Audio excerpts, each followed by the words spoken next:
किस वीडियो में बताने वाला हूँ आप लोग को।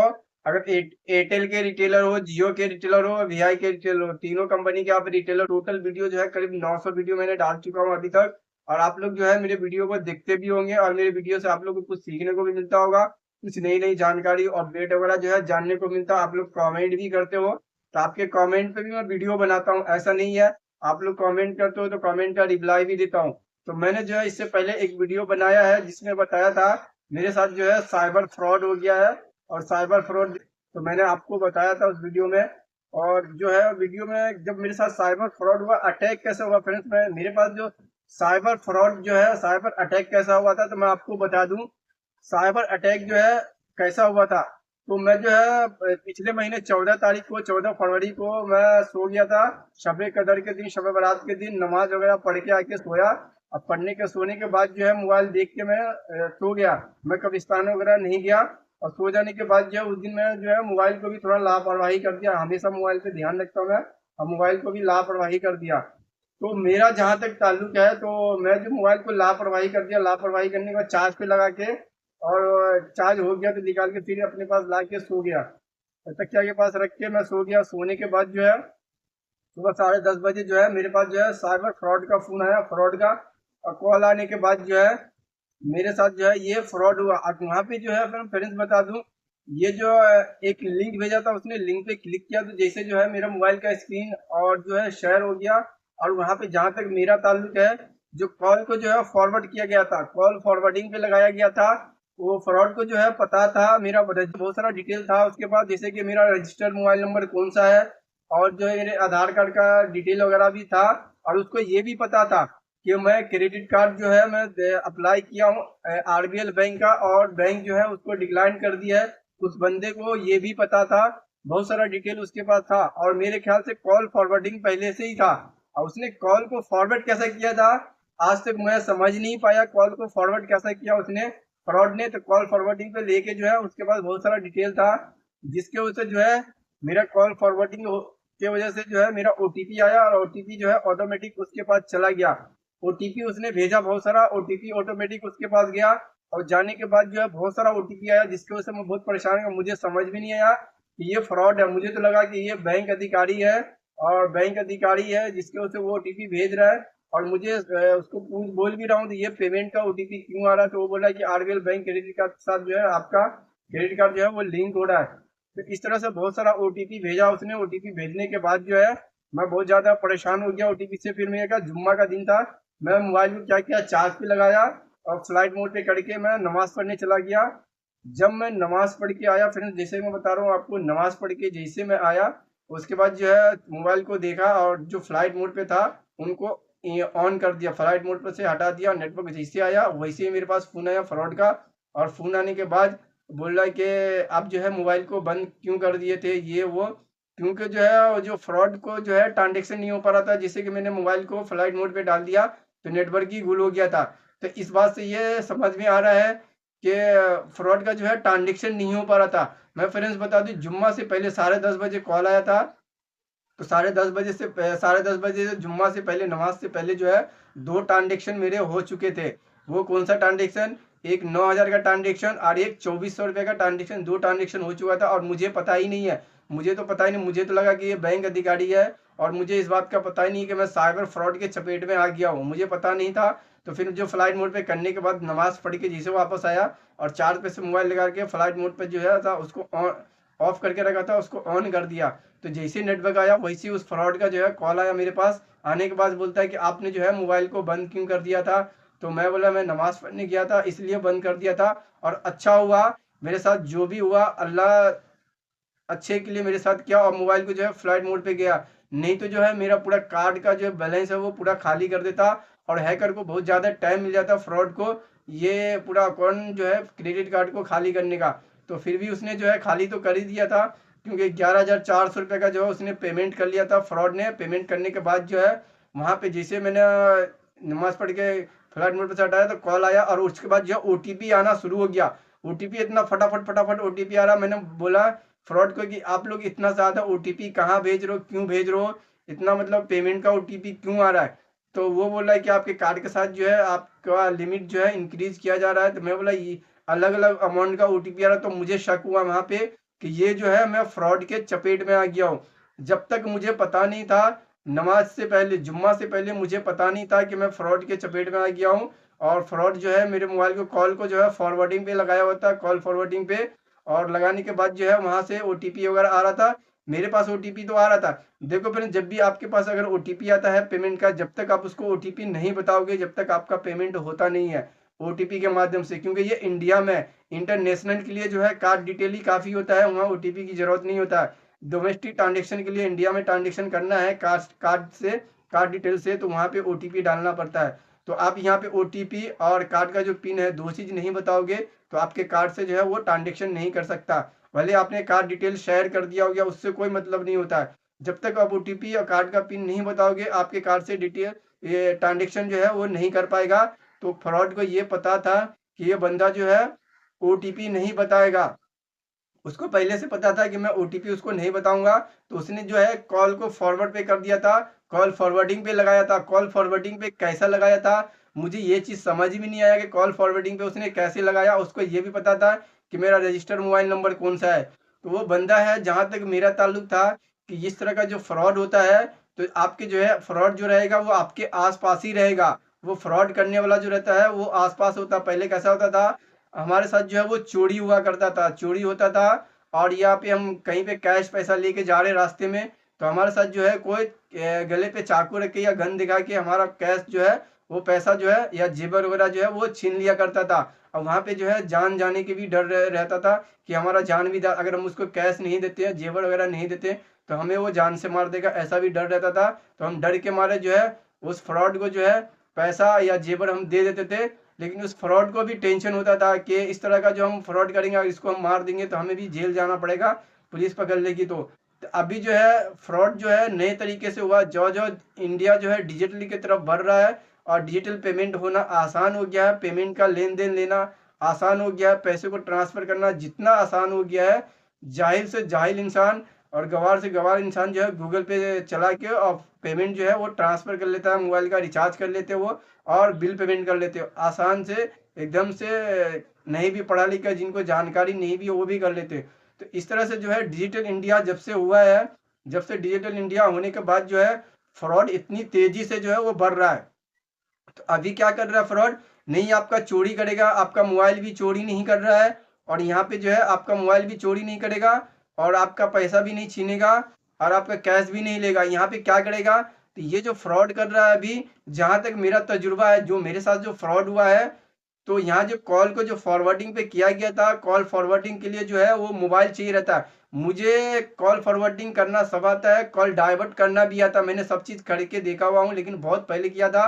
एक कॉल डाइवर्ट करूंगा एक नंबर पे, तो इस पे तीन तीन चार चार नंबर पे, चार चार मोबाइल पे जो है वो कॉल जाता है, कॉल डाइवर्ट करेंगे तो। और कॉल फॉरवर्डिंग से जो है, कॉल फॉरवर्डिंग का मतलब यही होता है कि मेरे नंबर पे जो है, उसने फ्रॉड ने अपने नंबर को जो है लिंक कर दिया था। लिंक करने के बाद जो है, जो मेरे पास कॉल आएगा, और कॉल आने के बाद उस कॉल को मैं रिसीव नहीं करता हूं, तो वो कॉल जो है फॉरवर्ड हो जाएगा उस फ्रॉड के नंबर पे। और एसएमएस मेरे पास जो आएगा, एसएमएस आने के बाद जो है वो एसएमएस जो है फ्रॉड के नंबर पे एसएमएस चला जाएगा, वो ऑटोमेटिक। तो ये कॉल फॉरवर्डिंग से जो है ये ओटीपी लिया था इस फ्रॉड ने। तो ये कॉल फॉरवर्डिंग करने के लिए जो है वो मोबाइल चाहिए रहता है। जब मुझे ये सब चीजें पता था, कॉल फॉरवर्डिंग के लिए मोबाइल चाहिए रहता है, लेकिन मैं ये बहुत पहले करके छोड़ चुका था, और मुझे याद नहीं था, मैं इतना सारा काम करता हूँ, मैं भूल गया था। तो मैंने जो है बैंक के हेल्पलाइन नंबर पे कॉल किया, और मैंने उनको जो कंप्लेन दिया था, 14 तारीख को मेरा फ्रॉड हुआ था। और 14 तारीख को मैंने, जैसे मुझे पता चला, मुझे ये पता नहीं है कि मेरे साथ फ्रॉड हो चुका है, मेरे अकाउंट से जो है पैसा डेबिट हो चुका, मुझे पता ही नहीं था। एसएमएस इतना आया था, बहुत सारे एसएमएस के अंदर जो है पेमेंट डिक्लाइंड लिखा हुआ था। तो जब मैंने फ्रॉड से फिर से मैंने बात किया करीब आधा घंटा व्हाट्सएप पे, मुझे समझ में आ गया ये फ्रॉड था। तो मैं उसकी मजे ले रहा था कि ये फ्रॉड के बारे में मैं जानने की कोशिश कर रहा था। तो फिर फ्रॉड जो है आधा घंटा मुझसे बात किया, फिर उसने बोला मुझसे कि आप जो है मोबाइल, जब मुझे पता चला कि मेरे कॉल को जो फॉरवर्ड किया गया, तो मैंने मोबाइल को ओटीपी बहुत ज़्यादा आ रहा था, सिम को दूसरे मोबाइल में लगाया, तो वहाँ पे जो है नोटिफिकेशन शो कर रहा था कॉल फॉरवर्डिंग का, उसको हटा दिया मैंने। तो फ्रॉड को पता चल गया, तो फ्रॉड बोल रहा है कि आपने जो है सिम कार्ड मोबाइल से निकाल लिए हो, तो मैं बोला नहीं निकाला हूँ, तो मेरे मोबाइल में है ही है। तो बोलते नहीं, यहाँ पे बता रहा है कि आपने मोबाइल से सिम कार्ड निकाल लिए हो। तो मैं बोला नहीं निकाला हूँ। तो मैं बोला, मेरे को बोला अच्छा ठीक है नहीं निकालो तो उसी नंबर से आप कॉल करो। तो मैं बोला उसको कि मेरे नंबर पे रिचार्ज नहीं है, रिचार्ज खत्म हो गया है, अगर कॉल करने के लिए रिचार्ज चाहिए। तो बोला अच्छा ठीक है मैं रिचार्ज मारता हूँ। तो उस बंदे ने, फ्रॉड ने 199 का रिचार्ज भी मारा और फिर मेरे को बोला कि कॉल करो। तो मैं कॉल नहीं किया इसलिए कि मुझे पता चल गया था कि ये फ्रॉड था। अगर मैं कॉल करता तो वो पता नहीं किस तरह से वो अकाउंट को हैक करता है, उसके बारे में मुझे नॉलेज नहीं था। कॉल करने के बाद जो है वो किस तरह से मेरे अकाउंट से फिर से पैसे उड़ाता वो मुझे पता नहीं था। तो मैं उस नंबर से कॉल नहीं किया। रिचार्ज तो उसने कर दिया लेकिन मैं कॉल नहीं किया, और जब तक भी मुझे पता नहीं था कि मेरे अकाउंट से जो है पेमेंट डेबिट हो गया है, यानी कि पैसा जो है निकल चुका है। तो एक ट्रांजेक्शन जो है 12 बजे जुम्मा से पहले हो चुका था और दूसरा ट्रांजेक्शन जो है वो जुम्मा के बाद हुआ। तो मुझे फिर भी पता नहीं था। तो फिर मैंने जो आधा घंटा बाद किया, फिर मैंने क्या किया, वहाँ पे जो है मोबाइल को, मोबाइल आधा घंटा बात करने के बाद जो है मोबाइल से ऐप जो है बैंक का जो ऐप था उसको डिलीट मारा, अनइंस्टॉल किया, क्योंकि उसमें जाके चेक किया तो वहाँ पे डेबिट नहीं बता रहा था, तो मुझे टेंशन नहीं हुआ। फिर जब मैंने क्या किया, इसको अनइंस्टॉल करके इंस्टॉल किया और लॉगिन किया तो वहाँ पे देखा दो अमाउंट ट्रांजेक्शन हो चुका था, एक 9,000 का, एक 2400 रुपये का। ये ट्रांजेक्शन जो है वो हो चुका था, ये डेबिट कार्ड से हुआ था। तो यहाँ पे जो है दो ट्रांजेक्शन हो गया था। तो मेरी बत्ती जली कि जो है मेरा और भी ट्रांजेक्शन हुआ है। तो फिर मैंने क्या किया, बैंक के हेल्पलाइन नंबर पे एक्सिस बैंक को कंप्लेन दिया। सबसे पहले एक्सिस बैंक को बोला कि आज के डेट में जो है मेरा दो ट्रांजेक्शन हुआ है, यहाँ पे देखिए। तो बोलते हाँ, एक 9,000 का, एक 2400 रुपये का। तो मैं बोला ये वाला ट्रांजेक्शन जो है मैंने नहीं किया। तो बोला किसने किया। तो मैंने बोला कि ये ट्रांजेक्शन जो है फ्रॉड ने किया है। तो वो कैसे किया। तो मैं बोला ये फ्रॉड जो है मेरे मोबाइल को हैक कर लिया था और कॉल को फॉरवर्ड पे कर लिया था। तो एक्सिस बैंक को बोला तो उसने क्या किया, एक्सिस बैंक के जो कस्टमर अधिकारी थे उन्होंने बोलने लगे आपके कार्ड को ब्लॉक करना पड़ेगा। तो मैं बोला सर ब्लॉक कर दे, लेकिन ये ट्रांजेक्शन मैंने नहीं किया। तो वो कंप्लेन लिए और कंप्लेन नंबर मुझे दिए। तो वो क्या हो गया, एक्सिस बैंक का जो कंप्लेन नंबर था मुझे देने के बाद जो है 14 को मैंने कंप्लेन दिया। अब 15 तारीख को फिर से मेरे पास एसएमएस आया कंप्लेन क्लोज का। तो मैं बोला कि ये फिर से कंप्लेन क्लोज का आया तो मेरे को शॉर्ट लगा, क्योंकि ये ट्रांजेक्शन जो है मैंने किया नहीं था ना। तो मुझे शॉर्ट लगा, झटका लगा। मैं बोला ये क्या हो गया, बैंक को कल तो कंप्लेन दिया था, बैंक रिकवर करने की जगह मेरे कंप्लेन को जो है वो क्लोज कर दी क्यों। तो मैं कस्टमर फिर से हेल्पलाइन नंबर पे कॉल किया, और कॉल करने के बाद जो है मैं इसलिए बता रहा हूँ कि आपके साथ अगर ऐसा होता है तो इस तरह से आप भी जो है इस प्रोसेस को अप्लाई कर सकते हो अपने ऊपर, ताकि आप भी सेफ रहो। तो मैंने बैंक के हेल्पलाइन नंबर पे कॉल किया। कॉल करने के बाद मैंने उनसे पूछा, कस्टमर अधिकारी से, मेरे पास जो है कंप्लेन क्लोज का जो है एसएमएस आया है बैंक की तरफ से, इसका क्या मतलब है मुझे आप बताएं। क्योंकि मेरे पास जो एसएमएस आया था वहाँ पे डिटेल में नहीं लिखा हुआ था। तो बैंक अधिकारी कस्टमर केयर वाले बोलने लगे कि ठीक है आप वेट करें, मैं चेक करके आपको बताता हूँ। तो मैं वहाँ पे वेट करा, मैम थी, बोले चेक करके मैं आपको बताती हूँ। तो बोला ठीक है मैम आप बताएं। तो वहाँ पे उन्होंने चेक करे तो यहाँ पे बोले यहाँ पे जो रीजन दिया गया है कंप्लेन क्लोज करने का, आपने कार्ड डिटेल ओटीपी फ्रॉड के साथ आपने शेयर किया है, इसलिए बैंक ने इस कंप्लेन को जो है क्लोज कर दिया है। तो मैंने बोला मैम कार्ड डिटेल और ओटीपी वगैरह तो मैंने शेयर नहीं किया। कार्ड का इशू ऐसा रहता है कि कार्ड तो हम किसी रिश्तेदार को भी दे देते हैं कि जा मेरे अकाउंट से जो है कैश लेके आ, पिन बताएं। किसी दोस्त को भी दे देते हैं कि मेरा कार्ड जो है घर पे दे देना, या मेरा कार्ड जो है कहीं रास्ते में खो जाता है, गिर जाता है, हमें पता ही नहीं होता है। तो वो कार्ड जो है किसी को मिल जाता है, या मैंने कार्ड किसी को दे दिया है, तो क्या वो मैम बताए मुझे वो कार्ड से वो ट्रांजेक्शन कर सकता है जिसको मैंने कार्ड दे दिया है, या मेरा कार्ड खो गया है, या किसी को मिल गया वो कार्ड, मेरा खोया हुआ कार्ड, कार्ड एक्टिव है, तो क्या वो कार्ड से ट्रांजेक्शन कर सकता है। वो मैम से मैंने बोला कर सकता मैम, बिना ओटीपी और बिना पिन के। तो बोलती है नहीं कर सकता। तो मैं बोला जो मैंने ओटीपी नहीं बताया, पिन नहीं बताया कार्ड का, तो मेरे अकाउंट से ट्रांजेक्शन कैसा हुआ, आप मुझे ये बताए ना।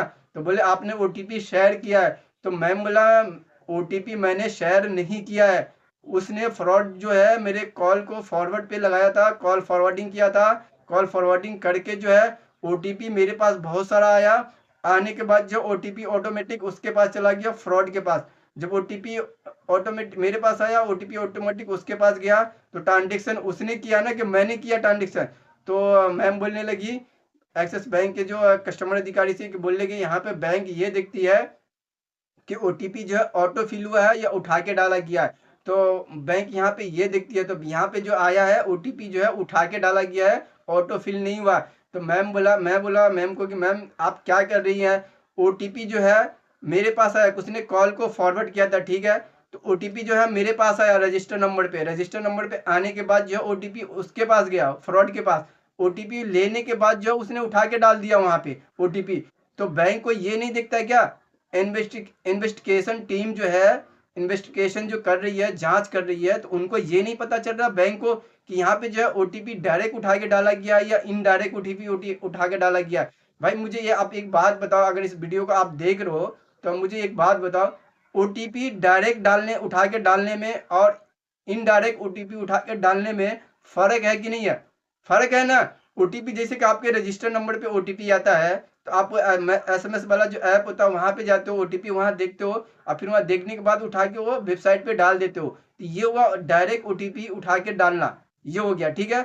और ओटीपी जो आया है मेरे पास, ओटीपी आया और आने के बाद जो डायरेक्ट वो फ्रॉड के पास गया, क्योंकि कॉल को फॉरवर्ड किया था। तो ओटीपी आने के बाद जो है फ्रॉड के पास गया, वो फ्रॉड जो है उसके बाद जो नंबर को फॉरवर्ड किया था उस नंबर पे गया, वहां से ओटीपी देखा और फिर ओटीपी उठा के उसने डाल दिया वहां पे। तो यहाँ पे जो है मेरा क्या रोल है इसमें बताए ना। अब उसने फ्रॉड है, उसको कॉल को कैसा फॉरवर्ड किया है वो तो मुझे नहीं पता। और ये कंपनी जो है, एयरटेल कंपनी जो है, ये फैसिलिटी दे के रखी है, ये ऑप्शन कॉल फॉरवर्डिंग का। तो आप जो है वो कंपनी को जाके पकड़े, एयरटेल कंपनी को। आपने जो है कॉल फॉरवर्डिंग का ऑप्शन क्यों देके रखा है, जो हमारे कस्टमर के साथ जो है इस तरह का फ्रॉड हो रहा है। तो आप जो है एयरटेल कंपनी को जाके पकड़े। जब मैंने उन मैम को ऐसा बोला, जो मेरा कंप्लेन जो क्लोज था, तो उस मैडम को जब मैंने ऐसा बोला तो बोले अच्छा ठीक है, मुझे समझ में आ गया, एक चांस है। आप जो है एक्सिस बैंक ने जो कंप्लेन को क्लोज करी है उससे आप संतुष्ट नहीं हो, आप जो है फिर से आपका कंप्लेन रेज किया, कंप्लेन लिया जा रहा है और आपको जो है 90 दिनों का टाइम लगेगा, 90 दिन आपको वेट करना है, ठीक है। 90 दिन के अंदर जो है आपका कंप्लेन जो है वो क्लोज हो जाएगा, तो आपको वेट करना है। तो मैं बोला ठीक है। जैसे मैंने ये कंप्लेन दिया, उन्होंने कंप्लेन नंबर मुझे बताए और देने के बाद जो है जैसे मैंने फोन रखा, उसी टाइम जो है ताबड़तोड़ मेरे पास 2 एसएमएस आया। एसएमएस कौन सा आया? तो सबसे पहले जो आया 14 तारीख एसएमएस में लिखा हुआ था और वहां पे 9,000 रुपया आया 14 तारीख का। और दूसरा एसएमएस जो आया 14 तारीख और 2400 रुपया, यानी कि दो ट्रांजेक्शन जो हुए थे मेरे अकाउंट से, यहाँ पे जो फ्रॉड ने किया था, ये दोनों ट्रांजेक्शन का जो है एसएमएस ताबड़तोड़ ही आया। दूसरी बार जब मैंने कंप्लेन दिया और वो मैम को जो मैंने समझाया, ओटीपी मैंने उठा के नहीं डाला है, डायरेक्ट ओटीपी नहीं डाला है, ओटीपी जो है इनडायरेक्ट उठा के डाला गया है। तो आपके केसन टीम है, जांच टीम है, उनको पता नहीं चल रहा बैंक को कि ओटीपी इनडायरेक्ट उठा के डाला गया है कि ओटीपी डायरेक्ट उठा के डाला गया है। तो मैंने जब उनसे फंसा लिया तो वो बोलने लगे अच्छा ठीक है 90 दिनों का वेट करे। तो ताबड़तोड़ जो है मेरे अकाउंट में क्रेडिट कर दिया गया और पैसा 11,400 रुपया, ये जो मेरे ट्रांजेक्शन हुए थे एक्सिस बैंक से, तो ये दोनों ट्रांजेक्शन जो है मेरे अकाउंट में क्रेडिट कर दिया गया। और करने के बाद वहां से बैंक की तरफ से बताया गया मुझे कि आप जो है 90 दिनों का वेट करें, 10 से 11 हफ्ते का वेट करें, आपका कंप्लेन जो है इसके अंदर ही क्लोज हो जाएगा। तो मैं बोला ये जो आपने बैलेंस दिया है, मुझे तो उस टाइम समझ में नहीं आ रहा था कि ये जो बैलेंस आया, तो मैं तो देख के खुश हो गया कि मेरा जो पैसा बैंक लौटा दी है, जो फ्रॉड से जो है रिकवर करके लौटा दी है, तो मैं तो खुश हो गया। खुश होने के बाद जो है वो पैसे को यूज नहीं कर पा रहा हूँ, तो मैं परेशान हो गया। फिर वो हालांकि कस्टमर अधिकारी ने बताया था मुझे कि ये जो पेमेंट मिलेगा आपको वो होल्ड पे रहेगा, आप इसको यूज नहीं कर सकते हो, क्योंकि इस तरह का जो है घटना कभी मेरे साथ हुआ नहीं था, तो मुझे पता नहीं था। तो मैंने क्या किया, वो पेमेंट जो है मैं यूज नहीं कर पा रहा था। तो फिर मैंने दूसरे दिन कॉल किया, कंप्लेन दिया कि मेरा जो पैसा अकाउंट में क्रेडिट तो दिखा रहा है लेकिन वो पैसे को यूज नहीं कर पा रहा हूँ, तो आप लोग जो ये पैसे को होल्ड पे जो है इसको अनहोल्ड क्यों करेंगे? जब आपको फ्रॉड से पैसा रिकवर हो गया है तो आप ये पैसे को अनहोल्ड क्यों नहीं कर रहे हो आप लोग? तो फिर वहां से दूसरे दिन मैंने कंप्लेन दिया। फिर एक्सिस बैंक की तरफ से कॉल आया कि सर आप जो हमारी जो कस्टमर अधिकारी आपको जो जानकारी दी है उससे आप संतुष्ट नहीं हो, तो इसके लिए मैं आपको बता दूं। तो मैं बोला मैम एक बात बताएं मुझे। तो बोले क्या? आप 11,400 रुपया मेरे अकाउंट से फ्रॉड ने डेबिट किया, बैंक ने उसको लौटा दिया, वहां पे लिखा हुआ टेम्पररी क्रेडिट। जब वो पैसा लौटा दिया है तो बैंक को उस पैसे को होल्ड पे क्यों रखी, अनहोल्ड क्यों नहीं करी है? जब बैंक को रिकवर हो गया पैसा तो वो पैसे को अनहोल्ड क्यों नहीं करी है? तो वो बोलने लगी मैम कि देखिए सर ऐसा है कि ये जो पैसा आपको दिया गया है ये बैंक की तरफ से दिया गया, आपका पैसा जो है रिकवर अभी तक नहीं हुआ है, रिकवर नहीं हुआ है, 90 दिनों का टाइम लगेगा, इसके अंदर भी रिकवर हो जाएगा, 90 दिनों के अंदर ही हो जाएगा, कंप्लेन जो है आपका क्लोज हो जाएगा। तो 90 दिनों तक आपको वेट करना है। और यहाँ पे जो ये पैसा जो दिया गया है बैंक की तरफ से है। अगर इस केस में हमारी जो टीम है, इन्वेस्टिगेशन टीम जो है वो जांच करेगी और इसमें जो है आप दोषी नहीं पाते हो तो आपका पैसा जो है अनहोल्ड कर दिया जाएगा। अगर आप दोषी पा जाते हो तो आपका पैसा जो है अनहोल्ड नहीं होगा, बैंक वापस ले लेगी। तो मैं बोला मैम को कि मैम ये जब मैं ट्रांजेक्शन किया ही नहीं है, ये ओटीपी जो है गया है कॉल फॉरवर्डिंग से गया है, जब मैंने ट्रांजेक्शन किया नहीं है तो ये जो है पैसा बैंक वापस क्यों लेगी। तो वो बोलने लगी कि 90 दिन वेट करे, वेट करने के बाद जो है आपको रिजल्ट वहाँ पे पता चलेगा। मैं बोला अच्छा ठीक है। तो उसके बाद जो है मैंने काफ़ी कॉल किया, करने के बाद फिर मैंने ज़्यादातर बात किया कस्टमर अधिकारी से बहुत, क्योंकि मेरे अंदर जो है वो बेचैनी हो गई थी और परेशान हो गया था, क्योंकि 11,400 रुपये का अमाउंट था, एक्सिस बैंक का था। तो यहाँ पे बहुत ज़्यादा मैं परेशान हो गया था। तो मैंने जो है कस्टमर अधिकारी से रोज़ बात करता था और यहाँ पे बात करने के बाद जो है बहुत ज़्यादा परेशान हो गया। करने के बाद जो है फिर मैंने काफ़ी बात करने के बाद जो है कस्टमर अधिकारी मुझे, जैसे मैंने 14 तारीख को कंप्लेन दिया उसके बाद दूसरे दिन दिया, तो कस्टमर अधिकारी बोलने लगे ठीक है आपने हमें कंप्लेन दिया है, आप साइबर सेल को भी कंप्लेन दे दे, पुलिस कंप्लेन भी कर दे। और वहाँ पे मैंने क्या किया, जैसे मैंने बैंक को कंप्लेन दिया था, कंप्लेन देने के बाद फिर मैंने अमेजन को कंप्लेन दिया, क्योंकि अमेजन पे ये ट्रांजेक्शन हुआ था। तो अमेजन जो है ये कंप्लेन देने से मना कर दिए उन लोगों ने, बोले आप अपनी बैंक को कंप्लेन दे और साइबर सेल को कंप्लेन दे। तो यहाँ पे पुलिस कंप्लेन करे। तो फिर मैंने क्या किया, 19:30 पे कॉल किया, कॉल करने के बाद जो है मैंने वहाँ पे कंप्लेन दिया। 19:30 पे कॉल करने के बाद वहाँ पे जो है उन लोगों ने मुझसे डिटेल पूछे कि डिटेल में क्या पूछे, वहाँ पे डिटेल देखो आपके साथ अगर होता है तो डिटेल घबराना नहीं है, 19:30 पे कॉल करना है, ये आपके लिए ही बनाया गया है, हमारे लिए ही बनाया गया है। तो वहाँ पे कंप्लेन देना है, तो वहाँ पे क्या डिटेल पूछते हैं, आपका जो ट्रांजेक्शन हुआ है किस माध्यम से हुआ है, ये अकाउंट से, फ़ोन पे गूगल पे से हुआ है या डेबिट कार्ड क्रेडिट कार्ड से हुआ है। तो डेबिट क्रेडिट कार्ड जो भी रहेगा आप बताओगे तो वो कार्ड का डिटेल, कार्ड का जो है लास्ट का 4 डिजिट या 6 डिजिट पूछते हैं। अकाउंट नंबर से हुआ तो अकाउंट नंबर आपसे पूछेंगे, और वहाँ पे जो है ट्रांजेक्शन आईडी पूछते वो लोग।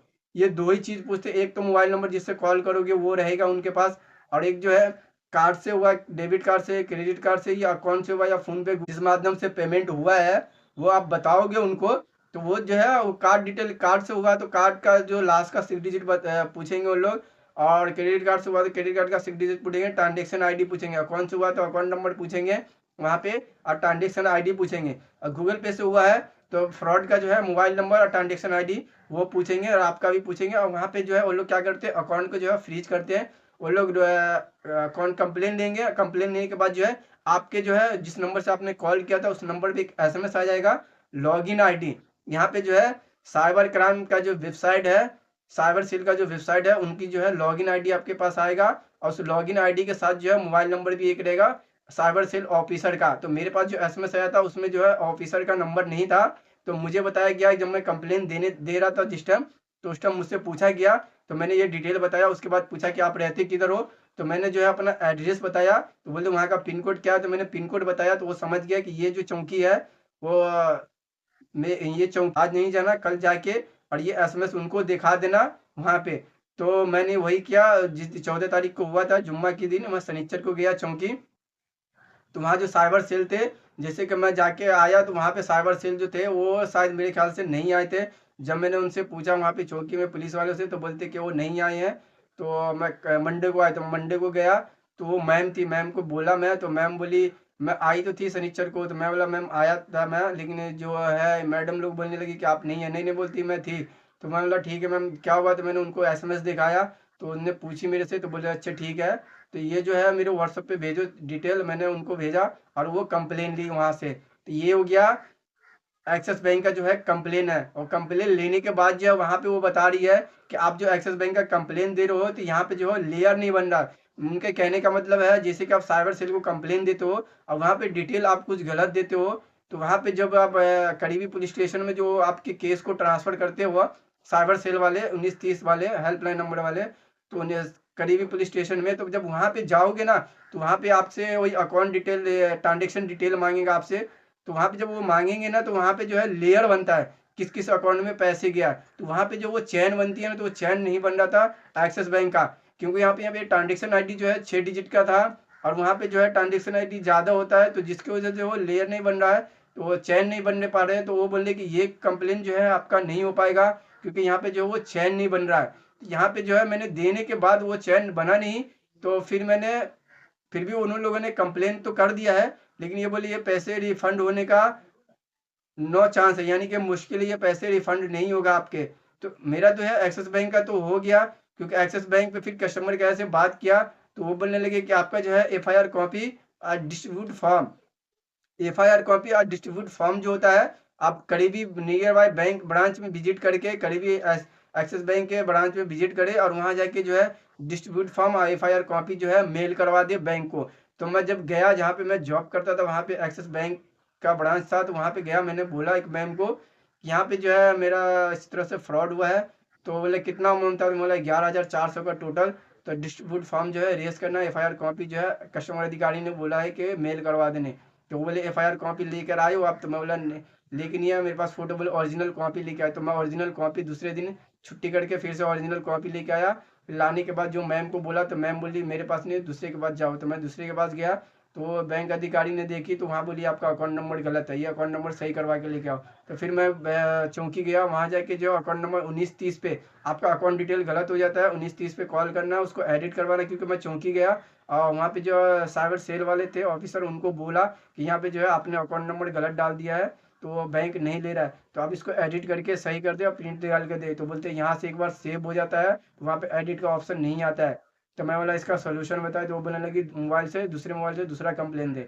तो मैंने क्या किया, 1930 पे कॉल किया और मैंने उन लोगों को बताया कि इस तरह से जो है एफआईआर कॉपी है, उस पर जो है अकाउंट नंबर गलत है, वो बैंक उसको नहीं ले रहा है। तो बोला अच्छा ठीक है, सही अकाउंट नंबर बताए। तो मैंने उनको सही अकाउंट नंबर बताया। तो वो बोलने लगे कि 2 दिन के बाद जो है ना आपको अपने करीबी पुलिस स्टेशन में वहाँ पे अपडेट हो जाएगा। तो मैं 3 दिन के बाद गया और वहाँ पे मैच किया तो मेरा जो है अकाउंट नंबर जो गलत था एफआईआर कॉपी में वो अपडेट हो गया। फिर मैंने वो मैम को बोला तो बोले ना कि मैम क्या हुआ, क्यों आई? तो मैं बोला मैम जो एक्सिस बैंक का जो कंप्लेन मैंने आपको दिया था वहाँ अकाउंट नंबर गलत था, मैंने 1930 पे कॉल करके उसको एडिट करवा के सही करवाया था। आप चेक करके देखें कि वो मतलब अपडेट हुआ या नहीं हुआ, और हुआ तो मुझे एफआईआर कॉपी दे। तो फिर मैंने वहाँ पे देखी, वो मैम ने चेक करी तो बोली हाँ अकाउंट नंबर बताया। जब मैं बताया तो बोलते हाँ अपडेट हो चुका है। तो उन्होंने एफआईआर कॉपी प्रिंट करके दी और नीचे जाके बोली कि वहाँ पे पुलिस चौकी के पुलिस स्टेशन का जो है वो मुहर मरवा लेने के लिए, और वहाँ जो मेन सर होते हैं उनका सिग्नेचर करवा लेने। तो वो सब करवा के फिर बैंक में विजिट किया, बैंक में जाके दिया। तो बैंक वाले ने भी जो है कंप्लेन, जो तो पहला एक्सिस बैंक का कंप्लेन था वो जो क्लोज हो गया था, उसके साथ जो है डिस्ट्रीब्यूट फॉर्म को जो है रेस कर दिया उन लोगों ने। तो करने के बाद जो है फिर मैंने उसको चेक किया कस्टमर केयर को कॉल करके कि मैंने जो है डिस्ट्रीब्यूट फॉर्म जो है रेस करवाया, क्या वो देखो अपडेट हुआ कि नहीं। तो बोले कंप्लेन नंबर बताया। जब मैंने बताया तो वो ये कंप्लेन तो पहले से क्लोज था। तो फिर मैंने, मेरी बत्ती जली थी, ये जो मैम जो है कंप्लेन जो क्लोज था उसके साथ जो है वो रजिस्टर कर दी उन्होंने डिस्ट्रीब्यूट फॉर्म। फिर जाके बैंक में बोला तो मैम बोली नहीं, कल तो मैं कंप्लेन करी, आज कैसे क्लोज हो जाएगा? फिर वो मान ही नहीं रही है। तो बोले फिर वो अपने सीनियर से पूछ के आई मैम, तो वो बोलने लगी कि ये जो है कंप्लेन क्लोज है और कस्टमर ने जो है ओटीपी शेयर किया जिसके लिए ये कंप्लेन क्लोज किया, या आरबीआई के गाइडलाइंस के खिलाफ है। ये ओटीपी शेयर करेगा तो इसका भुगतान जो है कस्टमर खुद ही झेलेगा। तो मैं बोला मैंने ओटीपी शेयर ही नहीं किया है और मेरे पास जो है वो दूसरा कंप्लेन नंबर है। जो वो बैंक अधिकारी थी मैम, उनको दिखाया देखो ये वाला कंप्लेन नंबर है, मैंने दूसरी बार कंप्लेन दिया था, तो यहाँ पे देखे मैम ये वाला कंप्लेन नंबर है। तो वो देखी तो फिर वो कंप्लेन नंबर ली और मैं जो है वहां से चला आया, मेरे पास टाइम नहीं था। उसके बाद मैंने कस्टमर केयर को फोन करके चिल्लाया आपके बैंक अधिकारी जो है वो सर्विस सही से नहीं देते। तो फिर वहां से कॉल बैक आया, वो लोग पूछने लगे कि क्या हुआ। मैंने उनको सारा डिटेल बताया, आपके बैंक में गया था, बैंक अधिकारी 3 दिन तक मुझे दौड़ाया और सुनते नहीं है। तो फिर वहां से जो है डिस्ट्रीब्यूट फॉर्म जो है मैंने रेस करवाया, पता नहीं मैम करी या नहीं करी वो मुझे नहीं पता। उसके बाद जो है मैं छुट्टी पे आ गया हूँ और उसके बाद जो है मैंने कंप्लेन बैंक को कॉल भी नहीं किया है, और कॉल मैंने स्टेटस भी नहीं जानकारी लिया है कि मेरा जो है कंप्लेन का स्टेटस क्या है, क्योंकि उन्होंने 90 दिनों का बैंक ने टाइम दिया है। तो मैं वेट कर रहा हूँ और वेट करने के बाद जो है आगे देखते हैं कि मेरा रिजल्ट क्या होता है। तो यहाँ पे जो है वीडियो काफी लंबी हो गई है और वीडियो को एडिट करने के लिए मेरे पास टाइम नहीं है। तो आप लोग को जो है यहाँ पे वो करना नहीं है। तो यहाँ पे मैंने बताया तो अभी तक जो है मेरा पैसा जो है रिफंड नहीं हुआ है। रिफंड तो हुआ है लेकिन वो टेम्परवारी क्रेडिट है, वो होल्ड पे है पैसा, वो अन होल्ड नहीं हुआ है। और एक्सिस बैंक का जो है पैसा वो पुलिस के द्वारा, साइबर सेल के द्वारा वो पैसा मुझे नहीं मिलने वाला है, क्योंकि साइबर सेल जो है पुलिस ऑफिसर थी, उन्होंने डायरेक्ट मना कर दी कि ये पैसा यहाँ से आपका रिकवर नहीं होगा, क्योंकि वहां पे जो वो चैन नहीं बन पा रहा है जो फ्रॉड के अकाउंट को फ्रीज किया जाए। तो वहां पे जो लेयर बनता है वो लेयर 1 लेयर 2 किस किस अकाउंट में पैसे किया वो चैन वहां पे नहीं बन पा रहा है, जिसकी वजह से वो साइबर सेल पुलिस ऑफिसर जो थी मैम जी, वो उन्होंने डायरेक्ट मना कर दिया है। तो ये जो मेरा पैसा है वो बैंक ही रिकवर करके देगा आरबीआई के गाइडलाइंस के मुताबिक।